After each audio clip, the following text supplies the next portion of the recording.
A few years ago, I was walking on the beach.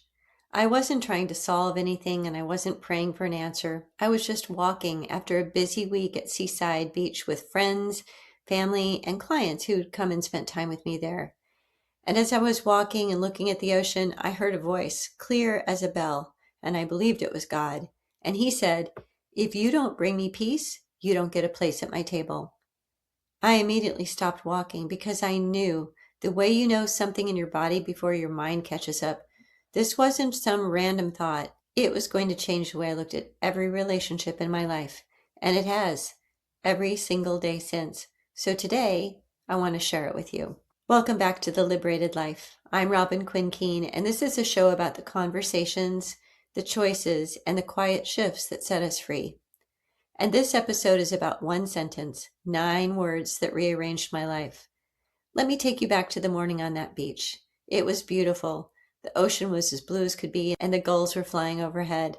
But that morning, I was both happy and tired, and truthfully, a little disappointed by some of the things that had happened, like being asked to step out of a group photo, or a moment when I felt disrespected by a guest, being left out of a group activity, and then finally by someone who was invited for dinner but showed up late, having already eaten. And as I was thinking about all of that, I heard it. If you don't bring me peace, you don't get a place at my table. My reaction was almost like a flush of recognition because immediately situations and faces came to mind. People I'd been keeping at my table, in my calendar, in my phone, in my head, who did not bring me peace, not even close. And right behind that came the harder question. Why had I kept inviting them? That's what I want to unpack with you. But first, I want to clear something up because this sentence gets misheard. When I say a place at my table is for people who bring me peace, sometimes people hear, cut off anyone who's difficult, only keep the easy ones, the ones that never push you. And what about family, by the way?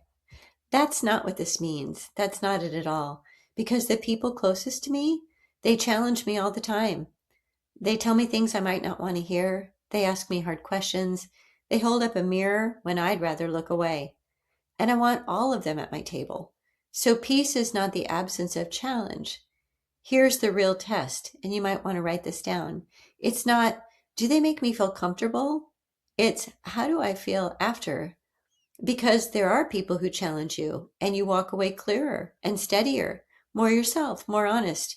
Even if the conversation was hard, especially if it was hard, you feel more solid afterwards, not less. Now that's the peace I'm talking about. Challenge is not the enemy of peace. Challenge and chaos are two completely different things. Now let's talk about the other kind because you know exactly who I mean. These are the people whose communication doesn't challenge you. It hijacks you. You leave every interaction wound up, maybe defensive or irritated, drained, annoyed, maybe wounded. You think about the conversation later in the shower or in the car or in the middle of the night. You start a text message that you'll never send. You rehearse the thing you wish you'd said. That is not a challenge that grows you. That is a hijack that costs you. I talk about this a lot on the show. I call it emotional hijacking. It's what happens when someone's words hook straight into your nervous system and you lose access to your calm, clear, grounded self. And some people, not in a dramatic way, sometimes just through who they are, hijack us every single time. And here's the part we don't like to admit. Sometimes we're the one who gets hijacked and it's on us to manage. That's true, and I'll do a whole episode on that. But noticing which relationships regularly take you there, that's not weakness, that's data. That's your body keeping the score and trying to tell you something. Like John, who I wrote about in my book, Stop Stealing from Yourself. With John, I go there every single time. It's the words he uses, the generalizations he makes, his assumptions. Honestly, I've come to recognize the thinly disguised manipulation. Every time I talked to him, I could feel the irritation and the drain almost immediately. And so with John, I went ahead and had a conversation because I recognized that he did not bring peace to my table. He brought the opposite. So here's what I want you to think about. Every relationship you keep saying yes to that you know is going to drain you is an open loop. If you've been around me or you've read my book, you know that open loops are the theme of my life's work.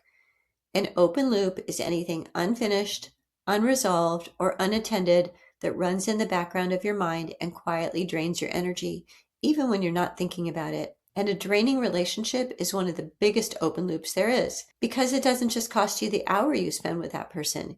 It costs you the replay, the preparation beforehand, the dread you might feel, the recovery afterward, and the low hum of knowing, I need to deal with this, that never quite goes away. You are paying for that seat at your table every single day in energy you don't have to spare. That's the entire heart of my book, Stop Stealing from Yourself. Chapter 1, the idea that we're not overwhelmed because we have too much to do. We're drained because of everything we're carrying that's unfinished. And the heaviest of those are the relationships we keep leaving a seat open for, hoping they'll change. So what do you actually do with this? You don't have to slam a door. You don't have to write someone off or make them the bad guy or deliver some big dramatic speech. That's not it. You just stop setting the table for them. Here's how. First, notice the aftermath. This week, after you spend time with someone in person, on the phone, or even over text, pause and ask yourself one question. How do I feel? Do I feel clear and calm, or do I feel drained or chaotic? That's it. Your body already knows. You just have to listen.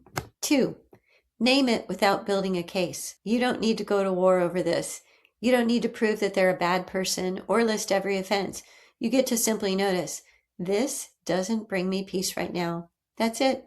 You don't have to defend it. You don't have to apologize for it. 3, say the gentle no thank you. Sometimes that's fewer texts. Sometimes it's a shorter visit or less of yourself offered up. And sometimes when the relationship matters to you, it's an actual, honest conversation, which, by the way, is exactly the conversation I help people practice, because most of us were never taught how to say the hard thing with calm and clarity. Most of us in my generation were never taught to say no. But the no thank you could be quiet. It can be kind. It can be simply not right now, or it can be never. And 4, hear me on this one. Protecting your peace is not cold. It's not selfish. It's stewardship. The peace you have was given to you by God, by your own hard work, by grace, and you are responsible to protect it. Guarding your table isn't shutting people out. It's keeping the table a place where peace can actually live. So this week, notice who brings you peace, and notice who you've been keeping a seat for out of habit, guilt, or hope. And here's what I'll leave you with, an open loop on purpose.